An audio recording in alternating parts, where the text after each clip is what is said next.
श्री गोपाळ कृष्ण भगवान की जय। माझे सर्व भाविक भक्त, माझे गोपाळ कृष्ण स्वामी यांचे भक्त, माझे दयाळू मयाळू, माझे माय बाप श्री चक्रधर स्वामी यांचे भक्त, आपण ऐकलं उत्तरार्ध पूर्वार्ध दोन्ही भाग ऐकणं झालं। आता आपण ऐकू, आता उत्तरार्ध पण पूर्ण झालं। आता आपण ऐकू परमेश्वरांची आज्ञाच लीळा। आता ऐका। आज्ञा लीळा चरित्र श्री मुरारी मल्ल विद्यास पाठ प्रकरण वंश व निरुक्त शेषातील अज्ञान लीळा। लीळा नंबर 1। जोगराचा अनुताप। महादायसाने सर्वज्ञांना विचारले, जीजी अनुताप तो कसा?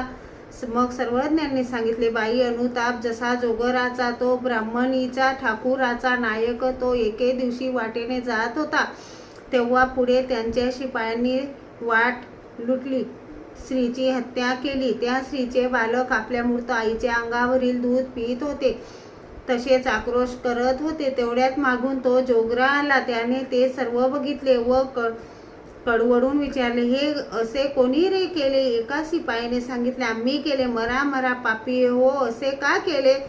हे तुम्हा करवी कोणी करविले? शिपायांनी सांगितले, तुम्ही सांगितले म्हणून आम्ही धन कण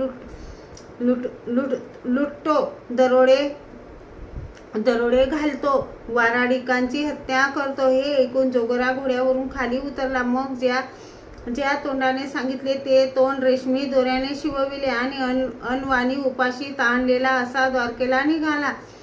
तेथे देवते पुढे बसला। लोकांनी उठवले तरी उठेना। मग देवतेने स्वप्न दाखवले, तुझे पाप फिटेल। तरी त्याला खरे वाटले नाही। मग म्हटले, मी कसे जाणावे? प्रतीती काय? देवतेने म्हटले, वैशाख महिन्यात द्वारकेचे कळस दिसतील। मग जगदीशाने पाण्यात द्वारकेचे कळस दाखविले। ही लौकिक कीर्तीपर झाले। क्रिया साजात्य प्रायचित्त केले म्हणून परमेश्वराने औचकत्वे त्यांचे साध्य केले। श्री गोपाळ कृष्ण भगवान की जय।